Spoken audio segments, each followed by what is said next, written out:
Well met and welcome back. Greetings, everyone. We are continuing on with our breakdown of Rise of the Ranger, Book 1 in the Echo Saga. When we last left off with Galanor Reviri, my man.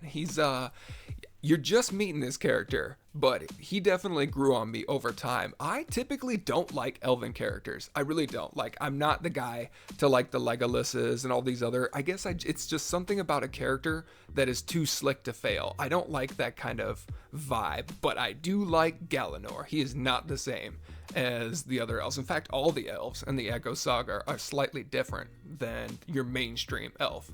Because your mainstream elf is very, I don't want to say soft, but they're very whimsical. Whereas in the Echo Saga, elves are kind of aggressive. But we left off with Galanor as he was talking with some mermen because he was sent on a covert mission with 5 other elves to infiltrate the magic school of Corcanith. And Corcanith is like a more edgy version of Hogwarts, to put it simply. For the whole continent of Ilion, where the human kingdoms currently reside, the main magic school, if you're going to learn hardcore wizardry, is going to be at Corcanith. And they need to infiltrate Corcanith, and we'll get to the reason why. But right now, they are on Dragorn, and Corcanith is on a different island in the archipelago. They don't tell you how they got to Dragorn in the first place, but they had to cross a large sea from Ado, where they came from, to get there. They could have used a form of magic to get there, but I don't think if they did that they can continue to use that method to get into Corcanith because it has magical defenses of its own. You don't see them right away, but believe me, it has magical defenses of its own. So they're trying to negotiate with these mermen. Well, I guess Galanor is. His crew isn't there with him. He is trying to negotiate with these mermen to give them passage to the actual school of Corcanith so that they can infiltrate it undetected. But mermen are kind of dicks. They want some pretty high prices in exchange for this service. They want literally 6 human children as payment because it's going to take 6 mermen to do the job to carry 6 elves. So they want 6 human children. Like, geez, a little brutal. Like, they each want a child. All right. Galanor, though, he's like a closet softie. So most elves are actually very aggressive and hostile towards humans. Like, most elves would be like, 6 children, don't even care. Make it 10. Why not? But Galanor is not quite that bad. But he can't show that either. His conscience for humans is not normal. Most elves could care less. So he tries to negotiate with the mermen. He's like, hey man, I can't just get you 6 children. What's wrong with you? Like, even the humans are going to notice 6 of their kids are missing. I know we're elves, we're super slick, and we got magic. But I'm not going to cause a huge ruckus on a covert mission just so I can steal 6 children for you. And he asks him to think of something else they can barter for. And he reminds him, kind of reminds him that the Elven King is the one that's asking this favor. And they don't quite get into details about the mermen, but Galanor does state that the mermen are just as old, if not older, than the elves themselves. So both of their cultures are very ancient. Did I say that right? Both of their cultures are very ancient. Yeah, going with it. And the merman he makes some sort of communication with the other mermen. I don't think it's sonar. It might be magical, but it's some sort of communication that Galanor is not privy to. And they come to a new consensus that, all right, their newest deal, the best they can offer, is they still need at least 3 children, but instead of the other 3 children, they'll settle for 2 of the most beautiful human women they can find. So, their drive-through order is 3 children and 2 beautiful women, so to speak. And Galanor reluctantly agrees to that. He knows he doesn't have much of a choice because this is really about the only way he can think for them to infiltrate Corcanith without being seen and doing it safely at the same time. So he agrees, the mermen take off, and he's just kind of left there. I think it's storming, and he's just kind of brooding on things because he's edgy. But it's actually really cool because the author uses Galanor's thoughts to give us some exposition on what's actually happening between the races right now. So to break it down really simple, there's essentially 2 different perspectives, and then there's the truth. There's what the humans know, there's what the elves are told, and then there's the reality of everything. So far, we know that the humans have not made any contact whatsoever with the elves over the past 1,000 years since they sailed east and went to the new continent of Ada. But the elves themselves, vice versa, have sent maybe a handful of spies over back to Ilion to just more or less keep tabs on what's going on in Ilion. It might not even be that. It might be just one or two, I'm not sure. So they have a very limited understanding of the human kingdoms, where the humans have no understanding of the elven kingdom. In fact, to humans, elves are like a fantasy, like a fable, a fairy tale, something that used to exist. They know it existed, but it's no longer around, almost like the dinosaurs to them. So this is very high priority stuff for humans when you're talking about elves. But Galanor's mission is very crucial to the Elven King's final grand plan, because in all reality, the Elven King, he wants to go to full-on war against the humans and more or less wipe them out. It's not that simple. He's not planning to just roll up on their shores and go to war with them, and we will find out the greater plan. But for right now, just know that he is sending a diplomatic mission via his daughter, which we'll get into. He's sending Galanor on a covert mission to do a very important task, we'll put it that way. And he's also sending a couple other things in motion as well, all at the same time, to try and align his plans. And Galanor only knows a few pieces to that, but he can put together more or less what's going to happen in his mind, and he doesn't like it, because like I said, he's got a closet conscience, and he is actually kind of a softie. He doesn't think that they should just be wiping out humans. But the king's reasoning for this, keep in mind, is not just, the humans are ruining the lands that we left them. That's what he's speaking to his people. That's what he's saying, is the humans have ruined the lands that we graciously left them, and if we leave them to their own devices, they're gonna destroy the amber spell that we used to lock the dark elf Valiness. And if they free him, then all hell is gonna break loose all over again, like it did 1,000 years ago. So those are the main two motivations that the king is telling his elven people why they need to go to war with the humans. But to be completely honest, from my perspective as a reader, it was pretty clear that the elves didn't leave the lands to the humans. Like, that's bullshit. Because when they left, it's because they just had a giant civil war that was based off of their religion and the gods heavily. Because the dark elf Valiness, everything he did, he claimed to be for their gods, their pantheon. So when he was finally defeated, they dropped their religion, they dropped their pantheon, and they dropped their lands. They went completely east, sailed across what I believe is the Aegean Sea, and they landed on the northernmost point of the continent of Ada, where there is a massive lush forest, and they built their brand new capital there. So they didn't leave the lands to the humans like some sort of a gift. That's a lie. That is an absolute lie. But he tells that to his people, and he says they're ruining their lands. And there is one or two other things in there as well, but we'll get to those when they're brought up. For right now, that is how everything is playing out from both sides. The humans are meant to receive a diplomatic envoy from the king anytime now, and it's a very big deal, but they don't know they're also being infiltrated. So after Galanor has gathered his thoughts, he's walking back to what is essentially their hideout.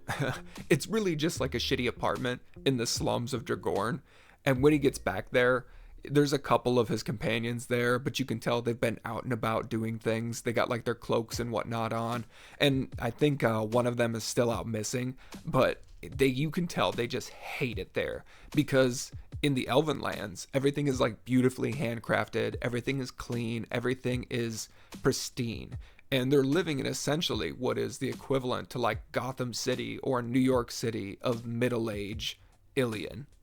Because Dragorn is, I believe, it's like one of the highest, most dense populous cities in all of the Ilion nations, like all the kingdoms, and it's the only one that's ran by a council. It's not actually like a monarchy of some sort. All the other kingdoms have kings and royal families, but Dragorn is ran by essentially a council, and on that council is members from the school of Corcanith and so on and so forth. It's much more modern, so to speak, but it's also much more jam-packed and filthy as well. So they are hating this, and I just love to see elves in filth. I don't know why.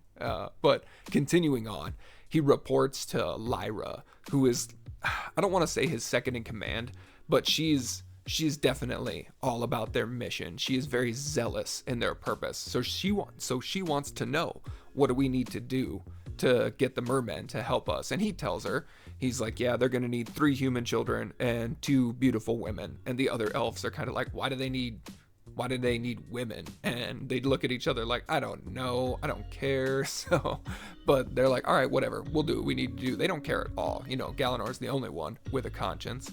So him and Lyra are just kind of left there to wait for their companions to return so they can proceed with the next part of their goal. And they look at each other like, how are we going to pass the time? And Lyra's like, you know exactly how we're going to pass the time, Galanor. She makes a few advances his way.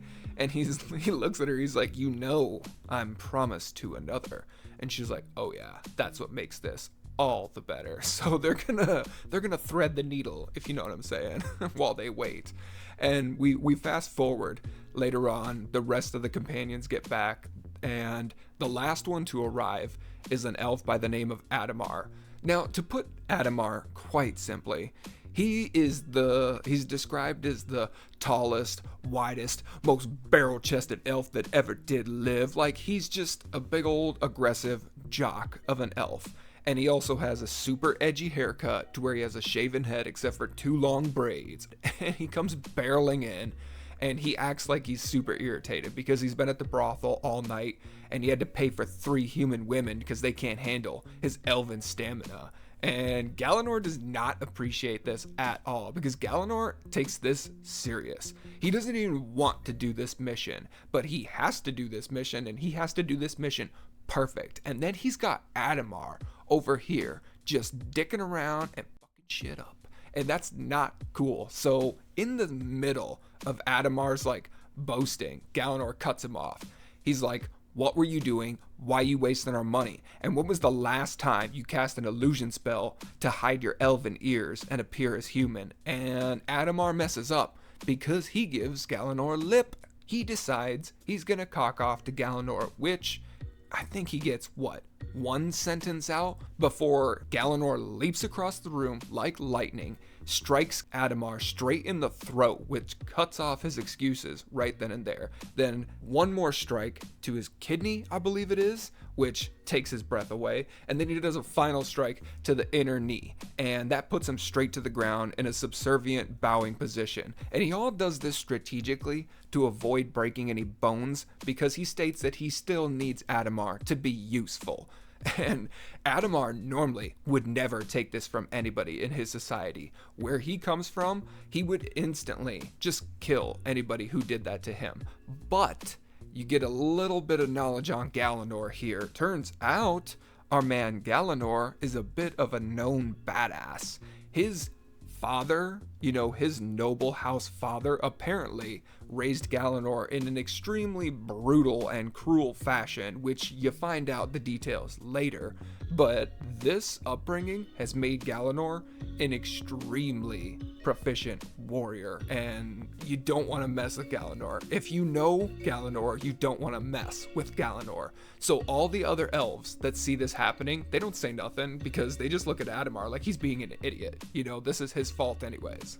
But at this point, the book is actually going to swing us back around to Nathaniel, Elaith, and Asher. And if you recall from our part 1, Nathaniel and Elaith, they're both members of what is known as the Greycoats. It's kind of like a knightly order, but they don't serve any individual kingdom. They serve Ilion at large. So there's 6, maybe 7 kingdoms in Ilion, if you include Dragorn, the archipelago.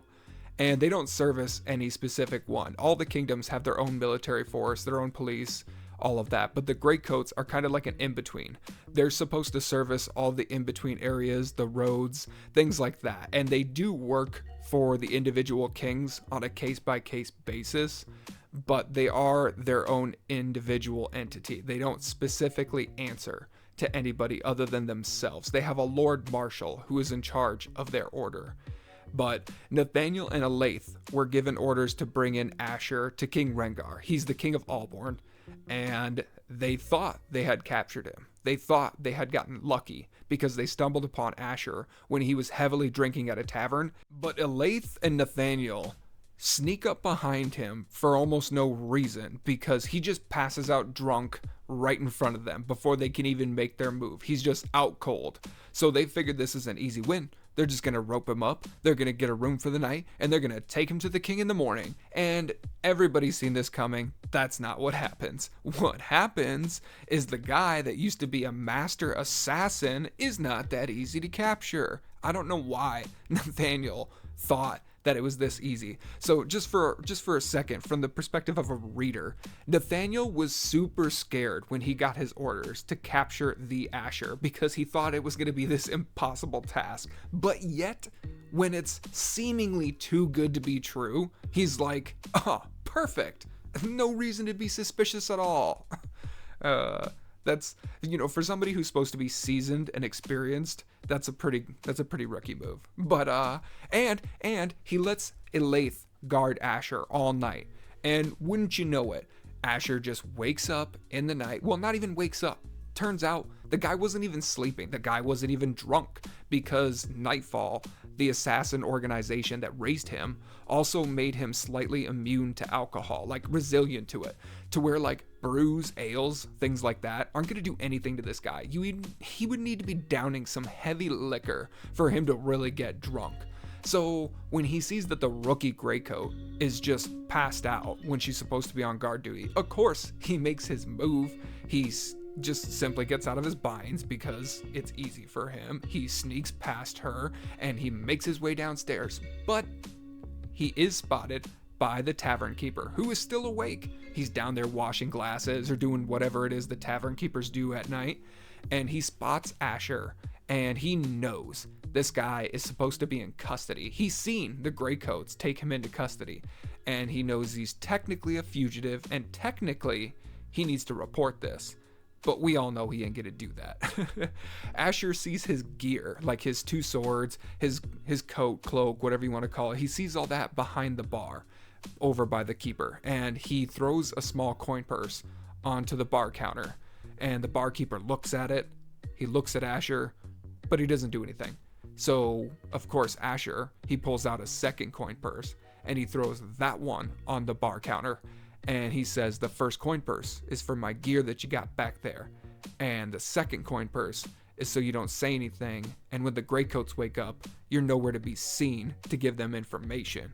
And the barkeeper, he just kind of looks at the coin purses and he looks at Asher, but he's taken that. Everybody's taken that. I'm taking that. About 2 hours later is when Nathaniel finally wakes up and he realizes what's happened, which, hold up, just let's again analyze the situation here. You're supposed to be a seasoned Greycoat with a lot of experience and understanding. You've heard of Asher multiple times. He's supposed to be one of the baddest guys around, the only known member to leave the Arakesh Nightfall Mafia, whatever they got going on. And you think you just miraculously caught him because he was drunk, and then you're gonna have your rookie ward guard him overnight? I feel like none of that screams experience and wisdom. I feel like it screams you absolutely deserve what you got. But now that I have that hammered out, we get back to Nathaniel, and after he tells Elaith that she is useless, it wasn't his fault at all, he runs downstairs and he runs outside, just like hoping that maybe Asher hasn't gotten too far yet. But of course, he's nowhere in sight, and Nathaniel is completely pissed off, and he looks at Elaith, and this is where Elaith actually she wins some huge character points for me at this point, because she's just she's not taking it serious at all.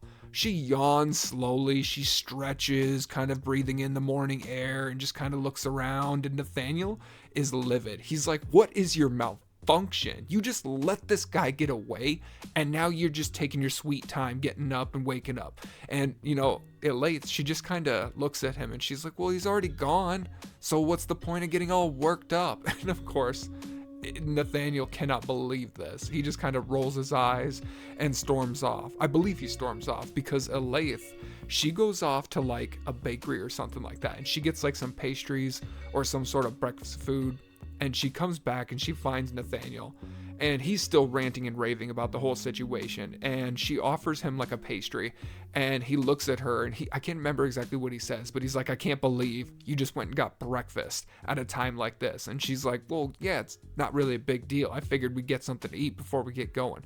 He's like, we don't know where to go, so we can't even get going. And she's like, well, yeah, we do. I know exactly where to go.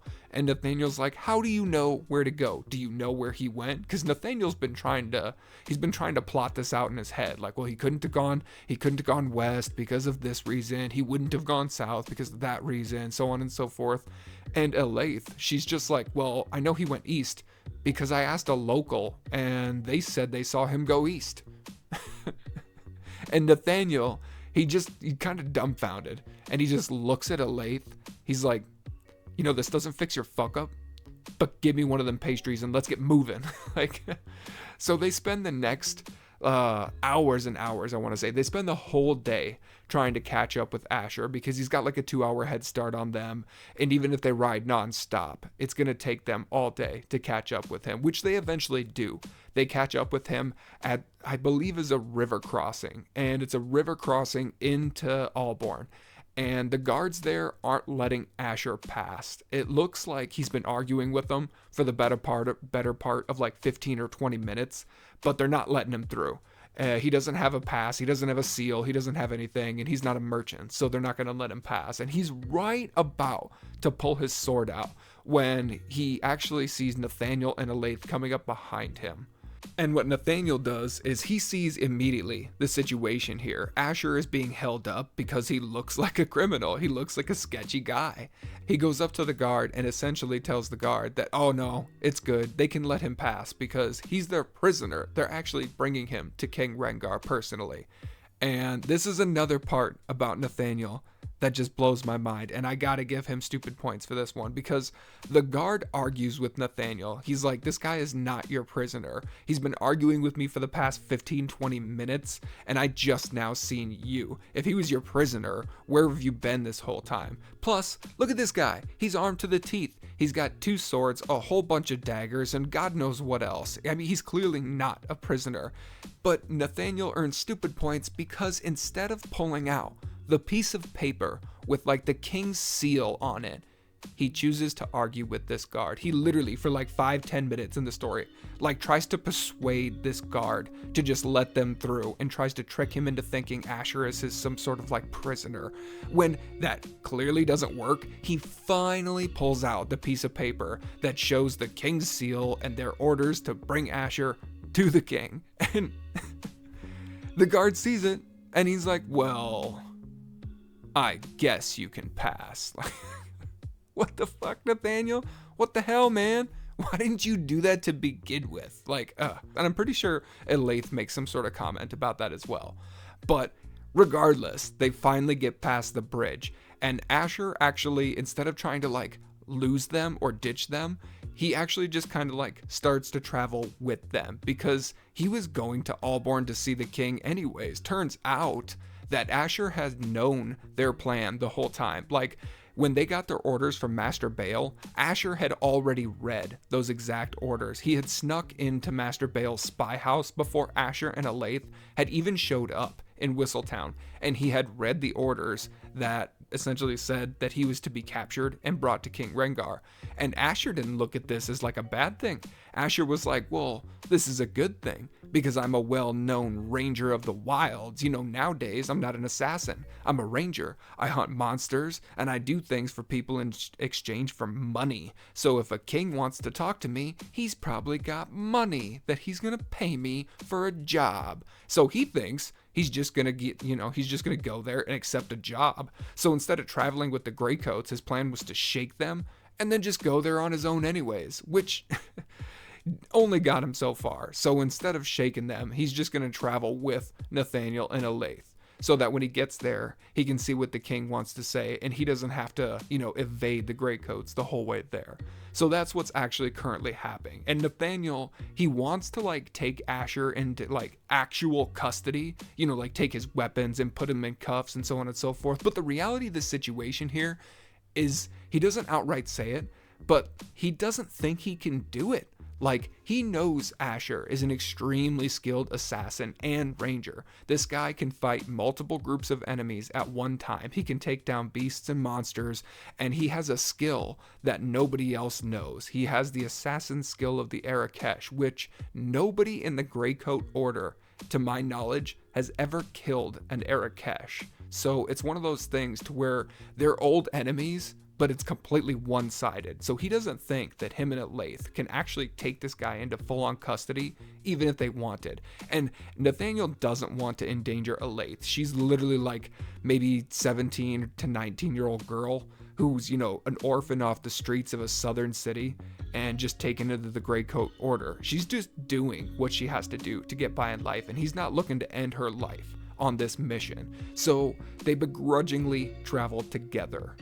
But at this point, the story actually changes scene and we're introduced to Rhaena Savari, and she is the Elven princess. She is a ripe old 27 years of age, which is nothing for an elf. I mean, most elves, you know, from the books that I've read, are anywhere between 400 to 1400 years old in the Echo Saga. So 27 is extremely young, wide-eyed, and naive. Not to mention, she's being sent on a diplomatic mission to meet with the humans for the first time in over 1,000 years. So she really has no idea why she is being sent on this mission. Well, she does, but she disagrees with it. We'll get into the details. But she's on a boat and she's sailing across the Aegean over to Ilion. And wouldn't you know it, she's seasick. Because anybody who spends their whole life living in a forest and then gets sent on a boat across an entire sea is probably gonna get seasick.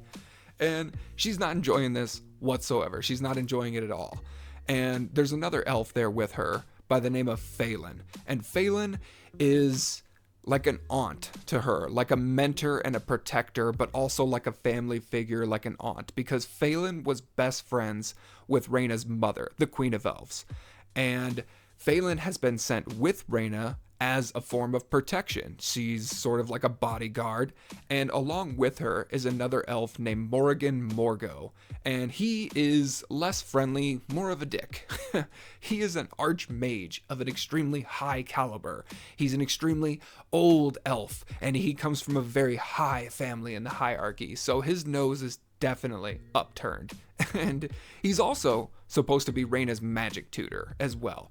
So turns out Rhaena is supposed to be brewing some sort of potion to keep her nausea, her seasickness down, and Morrigan asks Phelan, well, how did her potions come out? And Phelan's like, well, clearly she didn't make the potions that great because she's still seasick. And of course, Morrigan just disregards her. Clearly, she's a disappointment to this guy. But Phelan doesn't care. Phelan is completely loyal to Rhaena because that's like her niece. So she doesn't care about Morrigan Morgo. In fact, she doesn't like that guy at all because we have a situation here that's very similar to like the Harry Potter series, if you've seen that, to where there used to be a Dark Lord and that Dark Lord had followers. And guess what? When he died or when he was defeated, a lot of those followers who were still alive chose to act like they were good the whole time. You know, the whole, no, we weren't evil. We were just being evil because we had no other choice. That whole situation. And Morrigan Morgo specifically was one of those guys. He sided with the Dark Elf Valness throughout the entire war up until they lost. And when they lost, he all of a sudden was a good guy again. And through whatever shady means, he managed to convince the higher powers that he wasn't a threat, so his standing wasn't affected. He's still in the upper echelons of Elven society, more or less. But he is, I will say, an extremely skilled mage. Like the boat they're on, there's nobody steering this boat. There's nobody rowing this boat. The whole boat is being powered by Morrigan Morgo's magic. I can't just say his first name, Morrigan. I have to say the whole thing. It's weird, but the whole boat is being powered by his magic. And he's not even doing any hand gestures, or chanting, anything like that. He's literally just mentally controlling the entire boat they're on with magic. So, I mean, credit where credit's due. But Rhaena does not get along with him. He does not like Rhaena, and he doesn't like Rhaena's mother either, because we find out that the reason why the queen isn't around is because she actually had a falling out with the king. Rhaena's mother and father had a big old disagreement roughly 4 years ago, I want to say, and it was over the gods, because they left their gods after the Civil War. They ditched their pantheon and they became essentially atheist. And Rhaena's mother talked a lot about the gods. She had never lost her faith. And so she actually kind of started a mini movement not long ago. And people started believing, coming to her cause. It reignited some of the population's belief in their gods. And her husband, the king, did not like this. He was going the other direction. He was getting very warlike and aggressive towards the humans, whereas his wife was more or less embracing a positiveness. She was embracing like we should reunite with our gods and our ancestral ways to sing to the trees and be peaceful. When he's like, no, we should go back there and we should murder them all. Completely different spectrums right there. But they had a falling out. And her mother ditched. She took some of her loyal followers and she actually went on like an expedition, like a pilgrimage almost. And she went to the southern lands of their new continent, Ada. Now, for whatever reason, they had never really journeyed south of the forest that they were currently on in Ada. So the forest where they built their new capital is on the northern tip of the continent of Ada. And to the south of that forest is a vast desert, and they never bothered to cross that desert and see what was out there. But the last dragons were seen flying off that direction. Around 1,000 years ago, the dragons took off just like the elves did. And when the elves made their civilization in the forest, the dragons kept going. The dragon queen, I believe her name was Rhaena the Emerald Star. She had taken the remaining dragon eggs and the remaining dragons, and she had placed the eggs themselves inside of a mountain on Ada. And I believe the mountain was called Mount Garganafan. And after she put the eggs in there, like a seal, she took the remaining dragons that were left, because the dragons fought the war against Valiness too. And they lost a lot of dragons, because I guess if I haven't mentioned it yet, Valiness, the dark elf 1,000 years ago, wasn't just like an evil guy. No, he was extremely powerful. He had more magic than anybody had ever had before by a huge amount. Like when he said that what he did was in the god's name, people believed him because it seemed like he had literally the power of gods. Like elves could do magic, but this guy could do miracles. So that was a really big deal back then, and they lost a lot of dragons in that war too. So the remaining dragons went with their queen, and they all flew south for better lands, for better times, whatever it may be. And the queen of elves, about 4 years ago, her name is Aandra, and she took her following, and they went south on a pilgrimage to find the dragons and to regain their faith. So she's kind of like a taboo topic within the Elven society itself. You either side with her, kind of secretly, you side with the queen's vision, or you openly side with the king's vision. The humans are the bad guys. Humans are destroying everything in Ilion, and they're going to ruin the Amber Spell. They're going to let loose the Dark Elf, and we're going to have a major problem. So there's two camps in the Elven society right now. And Morrigan Morgo is very much in the king's camp. He is against the humans. He thinks they're nothing but a pest and a threat, and they should be eliminated. While Phelan, she's on her best friend's side, secretly, mind you, because you can't really be openly supportive of the Queen Adelandra and the gods and so on and so forth, because it's very taboo. But they go away from Rhaena. They go out of earshot from her for this conversation, which earshot, let me just say, for an elf has got to be pretty far, because elves have very pointy and very effective ears. But anyways, they go out of her range for this conversation so that she can't hear them. And it's not much of a conversation. Morrigan more or less insults, the queen, and Phelan rebukes him. She more or less says that the queen will be successful in her pilgrimage. She's going to find the dragons. She's going to bring them back. And when she does, it will make the king's plans essentially void. He will no longer have to do what he's planning on doing because the dragons will solve everything. And when they have this conversation, there's an owl watching them. They know this owl. They're very suspicious of this owl because this owl used to be the queen's pet or familiar. I'm pretty sure pet. But the queen had passed this owl down to Rhaena when she had left on her pilgrimage, and they're very suspicious that she cast some sort of illusions on this owl so that she can scry through it, or so that it updates her in some sort of magical fashion, which we will find out turns to be exactly true. That is exactly what's going on. But before that, we go back to Rhaena, and she does note that while they're sailing the seas, she looks to the northern skies, and she sees like what is more or less the northern lights over the very arctic mountains of Danaheim, and she says how beautiful those lands must be. And they give us a little bit of a tease here, because Danaheim is actually the land of the dwarves. I'm not going to go too far into it right here and now, but the dwarves, just like the elves, they are both typical and not typical of their fantasy iterations, so to speak. So the dwarves are definitely loners. They are very aggressive, I should put it. You do not go into dwarven lands. If you do go into dwarven lands and you yourself are not a dwarf, you get killed. That's just the end of it. They don't trade with the other races. They don't interact with the other races. So Rhaena doesn't really understand this either. She's very naive, but she looks at their lands from a far distance and she's like, oh, their night sky is so beautiful. And she thinks it's such a shame because she read that the dwarves live completely underground and they're wasting such a beautiful sky. So just a little bit of insight. There is a greater world at stake, but we have no time to get into all that right now. We'll tackle it as it comes. And from here, the scene changes yet again, because we're introduced to Aandra herself, the Queen of Elves, and we see that yes, she was scrying through the owl's eyes. By the way, the owl has a name. Their name is Ollie.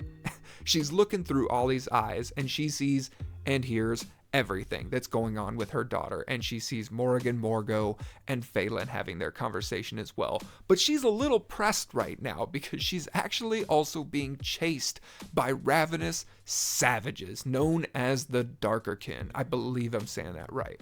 The Darkerkin. Now, oh man, the Darkerkin. They are a whole beast in themselves. So the best, simplest way that I could put this in probably the fewest words is how the author describes the Darkerkin is more or less how I would think of Aztec savages in ancient times. Well, maybe not ancient, 1400s or whatever that time was, but the Aztecs that are chasing you through the jungle. They have bones and teeth as jewelry. They're yipping, whooping, and hollering with war paint all over them, long matted dreadlocks. They have clubs with very sharp rocks attached to them, and if they catch you, they're gonna rip your heart out, eat your skull, and do God knows what else. What else? That is how the author paints the Darkerkin. So with that in mind going forward, Aandra and her expedition are just running for their lives at this point, because apparently when they did eventually cross that desert to the south of their forest, there was a massive jungle, and the Darkerkin are thick in that jungle. So they've been running for their lives for at least months at this point. You know, they stop for shelter when they get some time, when they feel they've gotten away, but they always get found again. The Darkerkin always find them again. I think so far the tally, if I remember right, as they lost 3 of them. 5 of them have been killed. 2 of them have been captured, and they know for at least a couple of them that were captured, they were sold off to other tribes too, and they just do horrific stuff when they capture you. So this is not going well for her, and there's starting to be some doubt in her group. And when they finally get like a minute to breathe, like they think they've gotten away from the Darkerkin, they're staying real quiet, real low. There's an elf named Eteron.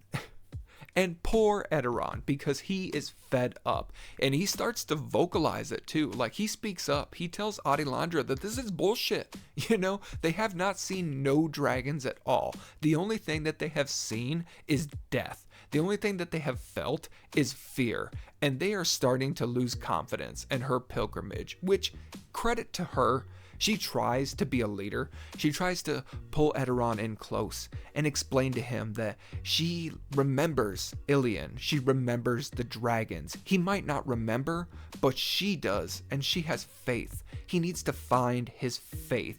But that is put to an end real quick because they've been found. The Darkerkin have found them. I think he gets shot right in the ribs as she's trying to preach to him. And it just goes to hell from there. The Darkerkin break out of the bushes. They got clubs. They start beating some of them. Others try to run, but it's no use. They're blocked in. And Aandra is put up against the wall. She's left to watch most of them get beat into submission, and right when she's about to strike, she gets clubbed from behind too. And that's where it ends for right now. We're gonna leave it there. So for the recap, Galanor needs 3 human children and 2 beautiful human women as payment for the mermen to get them to Corcanith. Asher, Nathaniel, and Elaith have decided to travel together to see what King Rengar needs of Asher, and Reyna, the newly introduced Princess of the Elves, is very naive, going on a mission that she does not want to go on across the sea, very seasick, and nobody trusts anybody in that circle. And then we got Aandra, who went on a religious pilgrimage to find the dragons and is now being hunted to death by savage humans. We will definitely hear more on that on the next time, because the savage humans is actually the elves' fault. So I'll see you next time, part 3. Thank you. Like, comment, subscribe, whatever you need to do. It's a good series. Let me know what you think.